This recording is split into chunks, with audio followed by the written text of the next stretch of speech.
പവിത്രത്തിന്റെ upcoming എപ്പിസോഡിലേക്ക് എല്ലാവർക്കും സ്വാഗതം. സുഡർ വിക്രമിനെ വിളിക്കുന്നു. ഫോൺ റിങ് ചെയ്യുന്നുണ്ട്. പെട്ടെന്ന് വിക്രം സന്തോഷത്തോടെ സുഡറിന്റെ നമ്പർ കണ്ടതും കോൾ എടുക്കുന്നുണ്ട്. ഹലോ എന്ന് പറയുമ്പോൾ സുഡർ പറയുന്നുണ്ട്, സിംബ ഇത് ഞാനാണ്, സുഡറാണ്. ആ മനസ്സിലായി മോളെ, എന്താ വിശേഷിച്ച്? സിംബ എൻ്റെ സ്കൂളിലേക്ക് വരാമോ? നിന്റെ സ്കൂളിലേക്ക് വരാമോന്നോ? ഇന്ന് സ്കൂളെല്ലാം വിട്ട് കഴിഞ്ഞില്ലേ മോളെ, നീ വീട്ടിലേക്ക് പോയില്ലേ എന്ന് ചോദിക്കുന്നുണ്ട്. അതല്ല സിംബ, ഞാൻ നാളത്തെ കാര്യമാണ് പറഞ്ഞത്. നാളെ എൻ്റെ സ്കൂളിൽ ആനുവൽ ഡേ ഫംഗ്ഷൻ നടക്കുന്ന ദിവസമാണ്. ഞങ്ങളുടെ ഡാൻസ് ഉണ്ട്, എൻ്റെ ഡാൻസ് പ്രോഗ്രാം ഉണ്ട്. സിംബക്ക് കാണണ്ടേ? സിംബ കാണാൻ വരുമോ എന്ന് ചോദിക്കുകയാണ്. ഇത് കേട്ടതും വിക്രം പറയുന്നുണ്ട്, ആണോ, അങ്ങനെയാണോ? മോള് ഡാൻസ് ചെയ്യുന്നത് എനിക്ക് കാണാൻ ആഗ്രഹമുണ്ടല്ലോ. അങ്ങനെയാണെങ്കിൽ ഞാൻ എന്തായാലും വന്നിരിക്കും. പിന്നീട് മോള് പറയുന്നുണ്ട്, സിംബ എൻ്റെ ഡാൻസ് മാത്രമല്ല കേട്ടോ, എന്നോടൊപ്പം വിജയമ്മയും കൂടി ഡാൻസ് ചെയ്യുന്നുണ്ട്. അപ്പോൾ വിക്രം ചോദിക്കുന്നുണ്ട്, മോളെ എത്ര മണിക്കാണ് പ്രോഗ്രാം നടക്കുന്നത്? അതെനിക്കറിയത്തില്ല സിംബ, ഞാൻ വിജയമ്മയുടെ കയ്യിൽ ഫോൺ കൊടുക്കാമെന്ന് പറഞ്ഞ് വിജിയുടെ കയ്യിൽ ഫോൺ കൊടുക്കുന്നുണ്ട്. വിജി പറയുന്നുണ്ട്, അത് വിക്രം 4 മണിക്കാണ് ഫംഗ്ഷൻ വെച്ചിരിക്കുന്നത്. 4 മണി എന്ന് പറഞ്ഞാലും ഒരു 5 മണിയൊക്കെ ആയിരിക്കും തുടങ്ങാനായിട്ട്. ഇത് കേട്ടതും വിക്രം പറയുന്നുണ്ട്, എങ്കിൽ ശരി മാഡം, ഞാൻ എന്തായാലും 4 മണിക്കാണ് പ്രോഗ്രാം എങ്കിൽ ഒരു 3:30 തന്നെ ഞാൻ അവിടെ വന്നിരിക്കും. ഇത് കേട്ടതും വിജി പറയുന്നുണ്ട്, വിക്രം നീ വരണമെന്ന് മോൾക്ക് നല്ല ആഗ്രഹമുണ്ട്, അതുകൊണ്ട് മസ്റ്റായിട്ടും വന്നിരിക്കണം. ഉടനെ തന്നെ വിക്രം പറയുന്നുണ്ട്, ഞാൻ എന്തായാലും വന്നിരിക്കും. മോളുടെ ഡാൻസ് കാണാനല്ലേ, എന്ത് പ്രോഗ്രാം ഉണ്ടെങ്കിലും ഞാനത് മാറ്റിവെച്ച് വന്നിരിക്കും മാഡം എന്ന് പറഞ്ഞുകൊണ്ട് ഫോൺ കട്ട് ചെയ്യുന്നുണ്ട്. വേദ ലാപ്ടോപ്പിൽ എന്തോ ചെയ്തുകൊണ്ടിരിക്കുകയാണ്. അർജന്റ് ഒരു വർക്ക് തീർക്കുന്ന തിരക്കിലാണ് വേദ. അപ്പോഴേക്കും വിജി അങ്ങോട്ടേക്ക് വരുന്നുണ്ട്. വിജിയോട് വേദ ചോദിക്കുന്നുണ്ട്, മോൾ ഉറങ്ങിയോ ചേച്ചി? ഉടനെ വിജി പറയുന്നുണ്ട്, ഇല്ല മോൾ ഉറങ്ങിയിട്ടില്ല, മോൾ ഇന്ന് എന്നോടൊപ്പമാണ് കിടക്കുന്നതെന്ന് പറഞ്ഞു. നിനക്ക് ഒരുപാട് വർക്കൊക്കെ ഇല്ലേ വേദേ, നീ അതെല്ലാം ചെയ്യാൻ നോക്ക്, മോൾ എൻ്റെ കൂടെ കിടക്കട്ടെ. ഇത് കേട്ടതും വേദ പറയുന്നുണ്ട്, ഓ അങ്ങനെയാണോ? ഇപ്പോൾ പോയി മോളുടെ അമ്മ ഞാനാണോ അതോ വിജി ചേച്ചിയാണോ എന്ന് എനിക്ക് തന്നെ സംശയമുണ്ടെന്ന് വേദ പറയുന്നുണ്ട്. ഇത് കേട്ടതും വിജി പറയുന്നുണ്ട്, എൻ്റെ മനസ്സിൽ നിങ്ങളുടെ 2 പേരുടെയും അമ്മ ഞാനാണ്. ഇത് കേട്ടതും വേദ പറയുന്നുണ്ട്, ശരി അങ്ങനെയാണെങ്കിൽ മോൾ ചേച്ചിയോടൊപ്പം തന്നെ കിടക്കട്ടെ, എങ്കിൽ ശരി എന്ന് പറഞ്ഞുകൊണ്ട് തൻ്റെ വർക്കിലേക്ക് നീങ്ങുവാണ് വേദ. എന്നാൽ വിജി അവിടെ നിന്നും പോകുന്നില്ല. ഇത് കണ്ട് വേദ ചോദിക്കുന്നുണ്ട്, എന്ത് പറ്റി ചേച്ചി? ചേച്ചിക്ക് എന്നോട് എന്തെങ്കിലും പറയാനുണ്ടോ? ഇത് കേട്ടതും ഒന്ന് സംശയിച്ച് വിജി പറയുന്നുണ്ട്, അതെ എനിക്ക് നിന്നോടൊരു കാര്യം പറയാനുണ്ട്, പക്ഷേ അത് പറയണോ പറയണ്ടയോ എന്നൊരു ഡൗട്ടുണ്ട് എനിക്ക്. ഇത് കേട്ടതും വേദയ്ക്ക് മനസ്സിലായി വിജി എന്തിനെക്കുറിച്ചാണ് ചോദിക്കാൻ പോകുന്നത് എന്ന്. ഉടനെ തന്നെ വേദ പറയുന്നുണ്ട്, അങ്ങനെയാണെങ്കിൽ ചേച്ചി എന്താണ് ചോദിക്കാൻ പോകുന്നത് എന്ന് എനിക്കറിയാം, അതുകൊണ്ട് എനിക്ക് ഇഷ്ടമില്ലാത്ത കാര്യമായതുകൊണ്ട് ഇനി അത് ചോദിക്കേണ്ട ആവശ്യമില്ല. ഉടനെ തന്നെ വിജി പറയുന്നുണ്ട്, ഇല്ല വേദേ, എനിക്ക് അത് ചോദിച്ചേ തീരൂ, നീ അതിനെനിക്ക് വ്യക്തമായ മറുപടിയും തരണം.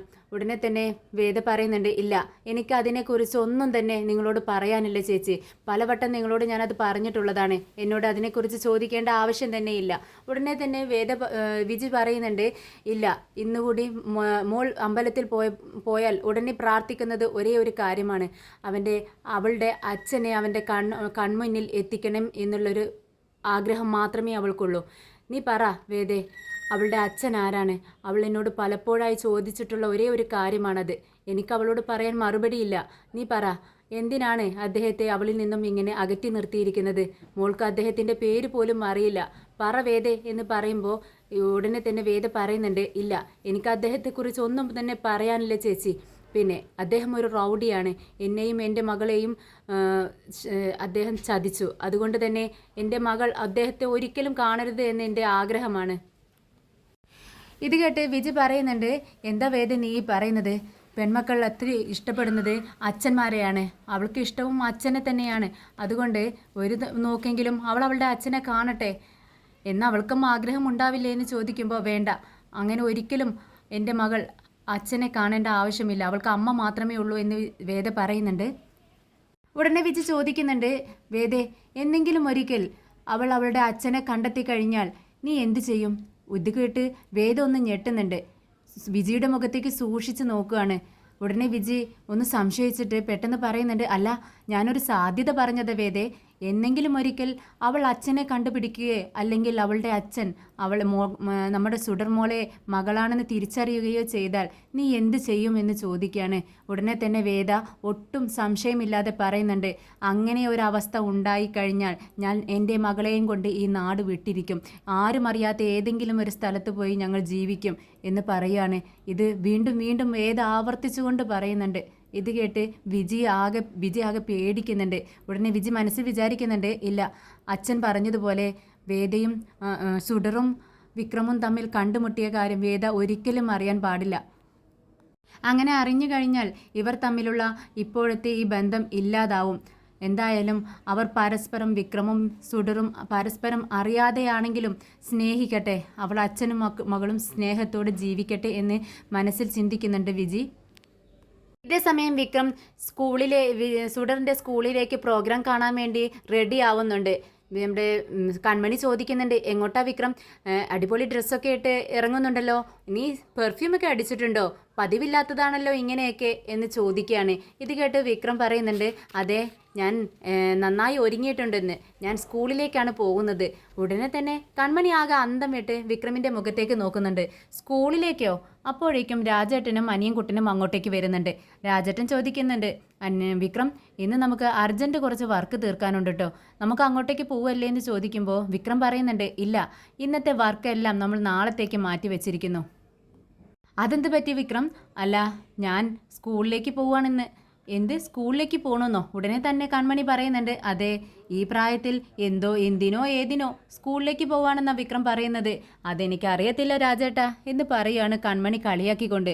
ഉടനെ തന്നെ രാജേട്ടൻ ചോദിക്കുന്നുണ്ട്, എന്ത് പറ്റി വിക്രം? ഈ സമയത്തൊരു ഒരു സ്കൂളിലേക്ക് പോകണമെന്ന് പറയുന്നത് എന്താ കാര്യമെന്ന് ചോദിക്കുന്നുണ്ട്. അത് നമ്മുടെ സുഡർമോളുടെ ഡാൻസ് പ്രോഗ്രാം ഉണ്ട്, അത് കാണാനാണ് പോകുന്നത്. ഉടനെ തന്നെ അനിയൻകുട്ടി കളിയൊക്കെ കൊണ്ട് പറയുന്നുണ്ട്, ദേ സ്കൂളിലേക്ക് ആ കുഞ്ഞിൻ്റെ കളി കാണാനോ? ദേ കൊച്ചു കൊച്ചു കുഞ്ഞുങ്ങളായിരിക്കും അവിടെ ഡാൻസ് കളിക്കുന്നത്, അത് കണ്ടുകൊണ്ടിരിക്കാൻ ബോറായിരിക്കും വിക്രമേട്ട, എന്തിനാ നമ്മൾ അങ്ങോട്ടേക്ക് പോകുന്നതെന്ന് ചോദിക്കുകയാണ്. ഉടനെ തന്നെ വിക്രം പറയുന്നുണ്ട്, ദേ നീ മിണ്ടാതിരുന്നോണം, സുഡർമോളുടെ കളി കാണാനാണ് പോകുന്നത്, ഞാൻ അവൾക്ക് വാക്ക് കൊടുത്തതാ ചെല്ലാമെന്ന്, പോയേ തീരൂ, നമ്മൾ ഇന്ന് എല്ലാവരും കൂടെ അങ്ങോട്ടേക്ക് പോകുന്നു. ഇത് കേട്ടതും കൺമണി പറയുന്നുണ്ട്, ഓ സുഡർമോളുടെ ഡാൻസ് ആണല്ലോ, അതുകൊണ്ട് സമാധാനമുണ്ട് എന്നിങ്ങനെ ചിന്തിച്ചുകൊണ്ടിരിക്കുന്ന സമയത്താണ് പെട്ടെന്ന് വിക്രം പറയുന്നത്, സുഡർമോൾ മാത്രമല്ല കളിക്കുന്നത് കേട്ടോ, അവളുടെ അമ്മ വിജി കൂടി ഡാൻസ് ചെയ്യുന്നുണ്ട്. അതെന്താ വിജി ഡാൻസ് ചെയ്യുന്നത്? അതെന്താ കുഞ്ഞുങ്ങളല്ലേ ഡാൻസ് സ്കൂളിലുണ്ടാവുന്നതെന്ന് ചോദിക്കുകയാണ്. അല്ല, ഇത് ആണുകളുടെ പ്രോഗ്രാമാണ്, അവരുടെ പാരൻസ് കൂടി ഡാൻസ് ചെയ്യണമെന്നുണ്ടത്രേ, അതുകൊണ്ട് രണ്ടുപേരും കൂടി ഒരുമിച്ചാണ് ഡാൻസ് ചെയ്യുന്നത്. ഇത് കേട്ട് രാജേട്ടൻ ചോദിക്കുന്നുണ്ട്, അല്ല വിക്രം, നീ മോളുടെ ഡാൻസ് ആണോ അതോ അമ്മയുടെ ഡാൻസ് ആണോ കാണാൻ പോകുന്നത്? ഇത് കേട്ട് വിക്രം പറയുന്നുണ്ട്, ദേ അതെന്താ രാജേട്ടാ നിങ്ങൾ അങ്ങനെ ചോദിക്കുന്നത്? രണ്ടുപേരെ ഒരുമിച്ച് ഡാൻസ് ചെയ്യുമ്പോൾ രണ്ടുപേരുടെയും ഡാൻസ് കാണണ്ടേ, ആരുടെങ്കിലും ഒരാളുടെ കാണാൻ പറ്റത്തില്ലല്ലോ എന്ന് വിക്രമും പറയുന്നു. ഉടനെ തന്നെ നമ്മുടെ അനിയൻകുട്ടൻ ഇങ്ങനെ കൺമണിയോട് പറയുന്നുണ്ട്, കേട്ടല്ലോ കൺമണി, വിക്രമേട്ടൻ വിജി ചേച്ചിയുടെയും മോളുടെയും ഡാൻസ് കാണാൻ പോകുന്നു എന്നിങ്ങനെ അർത്ഥം വെച്ച് സംസാരിക്കുന്നുണ്ട്. ഇത് കേട്ട് കൺമണി തുറിച്ചു നോക്കുന്നുണ്ട് അനിയൻകുട്ടനെ. ഇതേസമയം സുഡർ സ്കൂളിൽ ഇങ്ങനെ പുറത്തോട്ട് നോക്കിക്കൊണ്ടിരിക്കുകയാണ്, മുഖത്ത് ആകെ വിഷമമാണ്. ഇത് കണ്ട് മോളുടെ മിസ് അങ്ങോട്ട് വരുന്നുണ്ട്. എന്തുപറ്റി മോളെ, നിന്റെ മുഖം ആകെ വല്ലാതിരിക്കുന്നല്ലോ, ഏത് സമയം വളരെ ചുറുചുറുക്കോടുകൂടി സംസാരിക്കുന്ന ആളല്ലേ, ഇന്ന് എന്തു പറ്റി, എന്തെങ്ങനെ പുറത്തോട്ട് നോക്കിക്കൊണ്ടിരിക്കുന്നേ എന്ന് ചോദിക്കുകയാണ്. ഉടനെ സുഡർ പറയുന്നുണ്ട്, എൻ്റെ വിജയമ്മയെ കാണുന്നില്ല മേഡം, പ്രോഗ്രാം തുടങ്ങാനായില്ലേ? ഇത് കേട്ടതും മാഡം ചോദിക്കുന്നുണ്ട്, അല്ല അമ്മ ഡാൻസ് ചെയ്യാൻ മോളോടൊപ്പം പ്രാക്ടീസ് ചെയ്തിട്ടില്ലേ, നന്നായി പ്രാക്ടീസ് ചെയ്തിട്ടുണ്ടോ എന്ന് ചോദിക്കുകയാണ്. സൂപ്പറായിട്ട് പ്രാക്ടീസ് ചെയ്തിട്ടുണ്ട് മാം, എന്തായാലും അടിപൊളിയായി എൻ്റെ വിജയമ്മ കളിക്കും. ഇത് കേട്ടതും മാഡം പറയുന്നുണ്ട്, അത് അങ്ങനെയാണെങ്കിൽ എന്തിനാ മോളിങ്ങനെ ഇത്ര വിഷമത്തോടെ കാത്തു നിൽക്കുന്നത്? ദേ അകത്ത് പോയി ഇരിക്ക്, അമ്മ വരും, 4 മണിയല്ലേ ആയിട്ടുള്ളൂ, 5 മണിക്കേ പ്രോഗ്രാം തുടങ്ങത്തുള്ളൂ, മോള് വിഷമിക്കേണ്ട കേട്ടോ എന്ന് പറഞ്ഞ് സമാധാനിപ്പിക്കുന്നുണ്ട്. മിസ് അപ്പുറത്തേക്ക് പോവാണ്. എന്നിട്ടും നമ്മുടെ സുഡറിന് ഒരു സമാധാനവും ഇല്ല, പുറത്തോട്ട് നോക്കിക്കൊണ്ട് തന്നെ അവിടെ നിൽക്കുവാണ്. അങ്ങനെ കുറേ നേരം വിജയം വരുന്നത് കാത്ത് സുഡർ ഇങ്ങനെ പുറത്തോട്ട് നോക്കിക്കൊണ്ടിരിക്കുകയാണ്. വിക്രമിന് പക്ഷേ വിജി വരുന്നില്ല. കുറേ നേരം കഴിഞ്ഞതും മാഡം വീണ്ടും മോളുടെ അടുത്തേക്ക് വന്നിട്ട് ചോദിക്കുന്നുണ്ട്, അല്ല നിൻ്റെ അമ്മ വന്നില്ലേ, പ്രോഗ്രാം തുടങ്ങാനായുള്ള മോളെ എന്ന് ചോദിക്കുമ്പോൾ ഇല്ല, ഇത്രയും നേരമായിട്ടും അമ്മ വന്നില്ല. ഞാനൊരു കാര്യം ചോദിച്ചോട്ടെ മിസ് എന്ന് ചോദിക്കുമ്പോൾ നീ പറ, എന്താ പ്രശ്നമെന്ന് ചോദിക്കുമ്പോൾ ഞാൻ എൻ്റെ അമ്മയ്ക്കൊന്ന് വിളിക്കട്ടെ. നിനക്ക് നമ്പർ അറിയാവോ എന്ന് ചോദിക്കുമ്പോൾ എനിക്കറിയാം, ഞാൻ പറഞ്ഞു തരാം മാം, മിസ് ഒന്ന് നമ്പർ ഡയൽ ചെയ്ത് തരാമോ എന്ന് ചോദിക്കുകയാണ്. അങ്ങനെ നമ്പർ അടിച്ച് കൊടുക്കുന്നുണ്ട്. ഉടനെ തന്നെ വിജിയാണെങ്കിൽ കിടക്കുവാണ്. ഫോൺ റിങ് ചെയ്യുന്നത് കേട്ട് അറ്റൻഡ് ചെയ്യുന്നുണ്ട്. സുഡറിൻ്റെ സൗണ്ട് കേട്ട് മോളെ എനിക്ക് തീരെ വയ്യടാ എന്ന് പറയുകയാണ്. ഇത് കേട്ടതും സുഡർ ചോദിക്കുന്നുണ്ട്, എന്ത് പറ്റി വിജയമ്മേ, എന്താ സ്കൂളിലേക്ക് വരാത്തത്? ഞാൻ ഇത്രയും നേരം പുറത്തോട്ട് തന്നെ നോക്കി നിൽക്കുമായിരുന്നു. വിജയമ്മ എന്താ വരാത്തേ? എനിക്ക് പേടിയാവുന്നു എന്ന് പറയാട്ടോ. ഇത് കേട്ടതും വിജി പറയുന്നുണ്ട്, മോൾ സങ്കടപ്പെടുകയൊന്നും വേണ്ട, വിജയമ്മയ്ക്ക് തീരെ വയ്യ, തലവേദനയാണ്, എന്നും വരാറുള്ള തലവേദന. അപ്പോൾ മോൾ ചോദിക്കുന്നുണ്ട്, ആണോ? അപ്പോൾ തലയിൽ തുണിയെല്ലാം കെട്ടി വെച്ചിട്ടുണ്ടോ എന്ന് ചോദിക്കുകയാണ്. ഉണ്ടടാ, ഞാനൊരു ഷാൾ എടുത്ത് എൻ്റെ തലയിൽ ടൈറ്റാക്കി കെട്ടി വെച്ചിരിക്കുക, എന്നിട്ടാണ് ഞാനിവിടെ കിടക്കുന്നത്. എനിക്ക് എഴുന്നേൽക്കാൻ വയ്യടാ, എഴുന്നേൽക്കാൻ വയ്ക്കുമായിരുന്നെങ്കിൽ ഞാൻ തൻ്റെ അടുത്തേക്ക് എത്തിയേനെ എന്ന് പറയൂ കേട്ടോ. ഇത് കേട്ടിട്ട് മോള് പറയുന്നുണ്ട്, വേണ്ട വിജയമ്മ കിടന്നോ, റെസ്റ്റ് എടുത്തോ, വരണ്ട കേട്ടോ, ഇനിയിപ്പോൾ ഞാൻ എന്താ ചെയ്യണ്ടേന്ന് ചോദിക്കുകയാണ്. ഇത് കേട്ടതും വിജി പറയുന്നുണ്ട്, മോളെ ഞാൻ ഡ്രൈവറെ അങ്ങോട്ടേക്ക് വിടാം, മോള് ആ വണ്ടിയിൽ ഇങ്ങോട്ട് കയറി വീട്ടിലേക്ക് വാ, എന്താ ഓക്കെ അല്ലേ എന്ന് ചോദിക്കുമ്പോൾ മനമില്ലാ മനസ്സോടെ സുഡർ ഓക്കെ എന്ന് പറയുന്നുണ്ട്. ഇതേ സമയം വിക്രമും ഫ്രണ്ട്സും സ്കൂളിലേക്ക് എത്തുന്നുണ്ട്. മോളെ കണ്ടതും വിക്രം സന്തോഷത്തോടെ, സുഡർ ഓക്കെ ആണോ, സന്തോഷമായിട്ട് ഇരിക്കുന്നോ, അമ്മ എത്തിയോ എന്ന് ചോദിക്കുകയാണ്. ഉടനെ തന്നെ സുഡർ പറയുന്നുണ്ട്, ഇല്ല സിംബ, ഞാൻ വീട്ടിലേക്ക് പോവുകയാണെന്ന് പറയുമ്പോൾ വിക്രം ചോദിക്കുന്നുണ്ട്, എന്ത് വീട്ടിലേക്ക് പോവുകയാണെന്നോ, അതെന്ത് പറ്റി? ദേ പ്രോഗ്രാം തുടങ്ങാനുള്ള ടൈം ആയി തുടങ്ങില്ലേ, ഒരു ഹാഫ് ആൻ അവറിൽ തുടങ്ങത്തില്ലേ പ്രോഗ്രാം, പിന്നെ എന്തിനാ വീട്ടിലേക്ക് പോകുന്നതെന്ന് ചോദിക്കുകയാണ്. അത് എൻ്റെ വിജയമ്മയ്ക്ക് വയ്യ. വിജയമ്മയ്ക്ക് എന്ത് പറ്റി? വിജയമ്മയ്ക്ക് തലവേദന വന്നു കഴിഞ്ഞാൽ തീരെ തല പൊക്കം അമ്മയ്ക്ക് പറ്റത്തില്ല. ഇരുട്ട് റൂമിൽ തലയിൽ തുണിവെല്ലാം വെച്ച് കെട്ടി ലൈറ്റെല്ലാം ഓഫ് ചെയ്തിട്ട് അമ്മ ഒരേ കിടത്തം കിടക്കും. അപ്പോൾ വിക്രം ചോദിക്കുന്നുണ്ട്, മൈഗ്രെയിൻ തലവേദനയാണോ? അത് തന്നെ സിംബ, അമ്മയ്ക്ക് തീരെ വയ്യ. അയ്യോ, അത് വല്ലാത്ത വേദനയായിരിക്കുമല്ലോ. അപ്പോൾ പാവം എന്ന് പറയുന്നുണ്ട് വിക്രം. അതുകൊണ്ട് ഇനി എന്ത് ചെയ്യണമെന്ന് എനിക്ക് അറിയില്ല, എന്നോടൊപ്പം പാരൻസ് ഡാൻസ് ചെയ്യണം എന്നല്ലേ പറയുന്നത്. ഇത് കേട്ടതും വിക്രം പറയുന്നുണ്ട്, അപ്പോൾ മോളിനി എന്താ ചെയ്യുന്നത്? ഞാൻ വീട്ടിലേക്ക് പോകാൻ വേണ്ടി നിൽക്കുക സിംബ എന്ന് പറയുമ്പോൾ വിക്രം പറയുന്നുണ്ട്, അപ്പോൾ മോളോടൊപ്പം ഡാൻസ് ചെയ്യേണ്ടത് പാരൻസ് ആണോ, വേറെ ആർക്കെങ്കിലും ഡാൻസ് ചെയ്യാൻ പറ്റുമോ എന്ന് ചോദിക്കുകയാണ് വിക്രം. ദേ കണ്ടില്ലേ, എല്ലാ ഫ്രണ്ട്സും എൻ്റെ ഫ്രണ്ട്സാണ് നിൽക്കുന്നതൊക്കെ, അവരോടൊപ്പം അച്ഛനും അമ്മയും ഡാൻസ് ചെയ്യുന്നുണ്ട് സിംബ, എൻ്റെ കൂടെ ഡാൻസ് ചെയ്യാൻ ആരുമില്ല എന്ന് വളരെ സങ്കടത്തോടെ സുഡർ പറയുന്നുണ്ട്. ഇത് കേട്ടിട്ട് വിക്രം പറയുന്നുണ്ട്, വേറെ ആർക്കെങ്കിലും മോളോടൊപ്പം ഡാൻസ് ചെയ്യാൻ പറ്റുമോ? അതെനിക്കറിയില്ല സിംബ എന്ന് പറയുമ്പോൾ വിക്രം പറയുന്നുണ്ട്, ശരി എന്നാൽ നമുക്ക് വിജയമ്മയോട് വിളിച്ച് ചോദിക്കാം. അത് വേണ്ട, വിജയമ്മ സുഖമില്ലാതെ തീരെ വയ്യാണ്ട് കിടക്കുമല്ലേ, ഡിസ്റ്റർബ് ചെയ്യണ്ട എന്ന് പറയുകയാണ് മോള്. ഇത് കേട്ട് വിക്രം പറയുന്നുണ്ട്, ഇല്ല മോളെ, നമുക്ക് വിജയമ്മയോട് ചോദിക്കാതെ ഒരു നിവൃത്തിയില്ല, കാര്യങ്ങൾ അറിയണ്ടേ, ഞാൻ വിളിക്കാമെന്ന് പറഞ്ഞ് പെട്ടെന്ന് ഫോൺ എടുത്ത് വിളിക്കുന്നുണ്ട് വിക്രം. ഫോൺ റിങ് ചെയ്യുന്നത് കേട്ട് വിജി ഫോൺ എടുക്കുന്നുണ്ട്. ഹലോ എന്ന് പറയുമ്പോൾ വിക്രം ചോദിക്കുന്നുണ്ട്, നിങ്ങൾക്ക് വയ്യെന്ന് പറഞ്ഞു മോള്, അതുകൊണ്ടാണ് ഞാൻ വിളിച്ചത്. ഉടനെ തന്നെ വിജയ് പറയുന്നുണ്ട്, എനിക്ക് മൈഗ്രെയിൻ തലവേദനയാണ്, വെളിച്ചം കാണാൻ പറ്റത്തില്ല, എനിക്ക് ഒരു ജോലിയും ചെയ്യാൻ പറ്റത്തില്ല, ഞാനിവിടെ കിടക്കുക, റെസ്റ്റ് എടുക്കുകയാണെന്ന് പറയുന്നു. ഉടനെ തന്നെ വിക്രം പറയുന്നുണ്ട്, ശരി മോളതെല്ലാം പറഞ്ഞു എൻ്റെ അടുത്ത്, പക്ഷേ മോളാകെ വിഷമത്തിലാണ്, മോളോടൊപ്പം ആരും ഡാൻസ് കളിക്കാൻ ഇല്ലല്ലോ എന്നുള്ള വിഷമത്തിലാണ് വിളിപ്പോൾ. ശരി, ഞാൻ എന്ത് ചെയ്യാൻ പറ്റുമെന്ന് ഒന്ന് ആലോചിക്കട്ടെ, എന്നിട്ട് നിങ്ങൾക്ക് വിളിക്കാം എന്ന് പറഞ്ഞുകൊണ്ട് ഫോൺ കട്ട് ചെയ്യുകയാണ് വിക്രം. അങ്ങനെ വിക്രം മോളെയും കൊണ്ട് മോളുടെ മിസ്സിൻ്റെ അടുത്ത് വരുന്നുണ്ട്.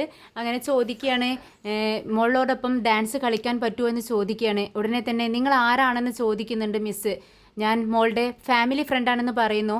അങ്ങനെ ഫാമിലി ഫ്രണ്ട്സിനോ അയൽവക്കത്തെ ഒരാൾക്കോ ഒന്നും അങ്ങനെ മക്കളോടൊപ്പം ഡാൻസ് കളിക്കാൻ പറ്റത്തില്ല, ബ്ലഡ് റിലേഷൻ ആയിരിക്കണം, അല്ലെങ്കിൽ അച്ഛനോ അമ്മയോ മാത്രം, അങ്ങനെയാണ് ഡാൻസ് ചെയ്യേണ്ടത്. ഈ സ്കൂളിനൊരു നിയമമുണ്ട്, ആ റൂൾ അനുസരിച്ച് മാത്രമേ ഞങ്ങൾക്ക് ചെയ്യാൻ പറ്റത്തുള്ളൂ എന്ന് പറയാണ്. ഉടനെ തന്നെ വിക്രം പറയുന്നുണ്ട്, മാഡം മോളാകെ വിഷമത്തിലാണ്, അവളുടെ അമ്മയ്ക്ക് സുഖമില്ലാത്തതുകൊണ്ടാണ് വരാത്തത്, മോള് വിഷമിക്കുന്നത് കണ്ടിട്ടാണ് ഞാൻ ഇങ്ങനെ ചോദിക്കുന്നത്, പ്ലീസ് മാഡം എന്ന് പറയുമ്പോൾ അതിന് ഞങ്ങൾക്കൊന്നും ചെയ്യാൻ കഴിയത്തില്ല. ഈ സ്കൂളിന് റൂളുണ്ട്, അതനുസരിച്ച് മാത്രമേ ഞങ്ങൾക്ക് എന്തെങ്കിലും ചെയ്യാൻ കഴിയൂ. അത് നിങ്ങൾക്കും വേണ്ടി മാറ്റിവെക്കാൻ പറ്റത്തില്ല. എല്ലാ കുട്ടികൾക്കും ഒരേ റൂൾ തന്നെയാണെന്ന് മാഡം പറയുന്നുണ്ട്. ഉടനെ വിക്രം അവരോട് കെഞ്ചുന്നുണ്ട്, പ്ലീസ് മാഡം, മോള് നന്നായി പ്രാക്ടീസ് ചെയ്തിട്ടുണ്ട്. പെട്ടെന്ന് അവളുടെ അമ്മയ്ക്ക് സുഖമില്ലാത്തത് കൊണ്ടാണ് ഇങ്ങനെ സംഭവിച്ചത്. ഇപ്പോൾ നിങ്ങൾ പറ്റില്ലെന്ന് പറഞ്ഞ് അവൾക്ക് ഒരുപാട് വിഷമമാവും. എല്ലാ കുട്ടികളെയും പോലെ അവൾക്കും വലിയ ആഗ്രഹങ്ങളൊക്കെ. ഈ ഒരു കാരണം പറഞ്ഞ് അവൾ ഇതിൽ നിന്നും ഒഴിവായാൽ പിന്നീട് അവളുടെ മനസ്സിൽ അതൊരു വിഷമമായി കിടക്കും. അത് അവളുടെ പഠിപ്പിനെയും ബാധിക്കും മാഡം. പ്ലീസ് മാഡം എന്നിങ്ങനെ കെഞ്ചിക്കൊണ്ടിരിക്കുകയാണ് വിക്രം. ഉടനെ തന്നെ മാഡം പറയുന്നുണ്ട്, ഇല്ല, ഞങ്ങൾക്കൊന്നും ചെയ്യാൻ കഴിയില്ല. ഉടനെ വിക്രം പറയുന്നുണ്ട്, പ്ലീസ് ഞാൻ അവളുടെ അമ്മയ്ക്ക് വിളിച്ചു തരാം, ഒന്ന് സംസാരിക്കൂ എന്ന് പറഞ്ഞുകൊണ്ട് വിക്രം പെട്ടെന്ന് ഫോൺ എടുത്ത് വിജിക്ക് വിളിക്കുന്നുണ്ട്. വിജി കോൾ എടുക്കുവാണ്. എന്നിട്ട് വിക്രം പറയുന്നുണ്ട്, ഞാൻ HMൻ്റെ കയ്യിൽ കൊടുക്കാം മാഡം, മാഡം ഒന്ന് സംസാരിക്കൂ എന്ന് പറയുകയാണ്. അങ്ങനെ HM വിജിയോട് സംസാരിക്കുന്നുണ്ട്. നിങ്ങൾ ഇവിടെ മോളുടെ അടുത്ത് മോളുടെ ഗാർഡിയനാണെന്നും പറഞ്ഞ് ഒരു വിക്രം വന്നിട്ടുണ്ട്. ഞങ്ങൾ എന്ത് ചെയ്യണം എന്ന് പറയുവാണ്. നിങ്ങൾക്ക് സുഖമില്ലെന്ന് പറഞ്ഞു. ഇപ്പോൾ ഇദ്ദേഹം പറയുന്നത് കുഞ്ഞിനോടൊപ്പം അദ്ദേഹം ഡാൻസ് കളിക്കാം എന്നാണ്. എന്താണ് ചെയ്യേണ്ടതെന്ന് ചോദിക്കുകയാണ്. ഇത് കേട്ടതും വിജിക്ക് ശരിക്കും സന്തോഷമാവുകയാണ്. വിജി മനസ്സിൽ വിചാരിക്കുന്നുണ്ട്, വിക്രമല്ലേ അവളുടെ ശരിക്കുമുള്ള അച്ഛൻ. അപ്പോൾ അവളുടെ അച്ഛനോടൊപ്പം ഡാൻസ് കളിക്കാവുന്ന ഒരു സിറ്റുവേഷൻ, ഒരു ചാൻസ് എന്തിനാ വെറുതെ കളയുന്നത്? മാഡത്തോട് പറഞ്ഞു നോക്കാമെന്ന് വിചാരിച്ച് മാഡത്തോട് പറയുന്നുണ്ട്, മാഡം ഒരു വകയിൽ വിക്രമാണ് ശരിക്കും അവളുടെ ഗാർഡിയൻ. അതുകൊണ്ട് മോളോടൊപ്പം വിക്രം ഡാൻസ് കളിക്കട്ടെ, ഒരു പ്രശ്നവുമില്ല എനിക്ക് എന്ന് പറയുവാണ്. ഓ അങ്ങനെയാണോ? അങ്ങനെയാണെങ്കിൽ ഓക്കെ, നിങ്ങളുടെ സമ്മതപ്രകാരം അങ്ങനെ ചെയ്യാം എന്ന് പറഞ്ഞ് ഫോൺ കട്ട് ചെയ്യുവാണ് മാഡം. അങ്ങനെ വിക്രമിനോട് HM പറയുന്നുണ്ട്, അവരുടെ പാരൻസിന് കുഴപ്പമൊന്നും ഇല്ലെങ്കിൽ ഞങ്ങൾക്കും പ്രശ്നമൊന്നുമില്ല. എന്തായാലും നിങ്ങൾ രണ്ടുപേരും പെട്ടെന്ന് തന്നെ പ്രോഗ്രാം തുടങ്ങുമ്പോഴേക്കും നന്നായി പ്രാക്ടീസ് ചെയ്ത് നല്ലവണ്ണം കളിക്കുക എന്ന് പറയുകയാണ്. ഇത് കേട്ടതും സുഡറിനും വിക്രമിനും വളരെ സന്തോഷമാവാണ്.